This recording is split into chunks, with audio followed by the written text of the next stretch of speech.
This first award we want to give out is a little bit different and particularly poignant. It's a special recognition award for a fantastic fintech founder, an entrepreneur, a visionary who, unfortunately, all too soon this year, after his fight with bone cancer, we have lost. Tonight, we want to give a really special recognition award to Nick Hungerford, the founder of Nutmeg, but also Elizabeth Smile as well. He leaves behind a really incredible legacy, not just in his industry, but beyond it, using his final moments to set up a charity, Elizabeth Smile, named for his daughter, to help millions of children who will lose a parent and help them cope with the grief in a healthy and meaningful way. I mean, what a incredibly inspiring way to tackle his own illness in those last moments as well. It's an absolute honor to be joined this evening by Nick's wife to accept this award on his behalf. So please give a massive round of applause to Nancy Hungerford.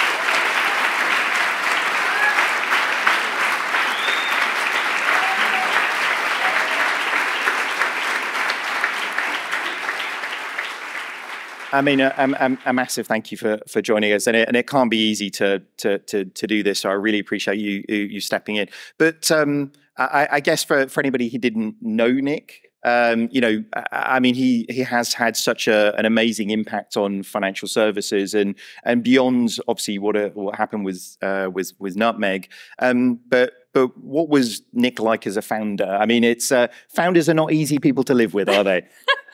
First of all, there's nothing Nick loved more than a fintech conference or awards night. I think he would be hopefully watching down, absolutely shocked that I'm here because I never quite understood. But this has been a wonderful evening, so thank you. My wife thinks I work in IT, so like okay, I'll be honest, like it's. But luckily, it's been made a lot easier by Nick's sister, Katie, has joined me tonight, and Nick and my brother-in-law, Andy's here as well, so thank you for that. Nick, as a founder, I mean, he was very consistent in character, and now with our daughter, Elizabeth, I see it every day. She's extremely determined. So Nick was the same person on stage at a fintech conference that he was at home, like pushing us to be better, stronger, sharper every single day. And she now says to me, Mama, do this. Mama, don't do that. Mama, don't speak. Do it this way. But really, you know, he's an inspiring individual and always will be. And I think when Nick finally acknowledged at a point during his illness that he couldn't do the work he was doing, which at that time was more on the investing side, we decided together, after much persuasion from me, that perhaps trying to be a founder of another business was too stressful.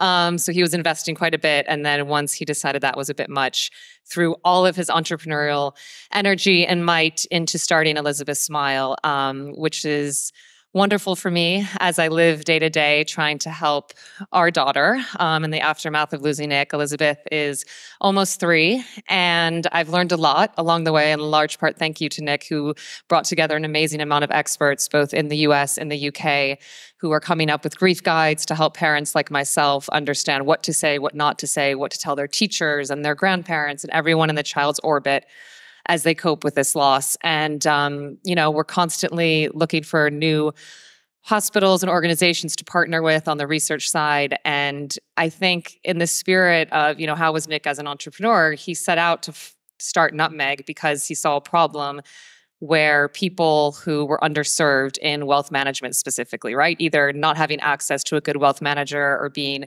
charged fees that were too high, and that really frustrated him, having worked in the industry. So he wanted to democratize that industry. And then in some ways, going through the cancer journey, you know, we found so many resources for the patient, so many resources, well, a fair amount for the caregiver, such as myself, but very few for the children. It was almost like the population that was left behind in a way. And he wanted to tackle that, and he is. Still, you know, from afar. So very good. It means a lot that you're honoring him. Do you know what? I've been a really bad award giver. Like I should give you the award. But I'm not the one in the family that collects awards, but I'll put it on his shelf with all his awards. Which is great. Well, I mean, we really appreciate you making the time to come and be with us. And thanks again for being here. Please do, as you know, as we said at the top of the show, please do really give generously to Elizabeth Smile and the work that they're doing. I mean, the work that they do and the people that they can help, it's a huge thing, isn't it, to go through. So please do give. And please, if you know families who are going through a similar journey, like we have lots of resources to help them with, even as we kind of develop our own. So send them our way on the website, elizabeth.org. Fantastic. Thank you very much. Thank you. Thank you. So much.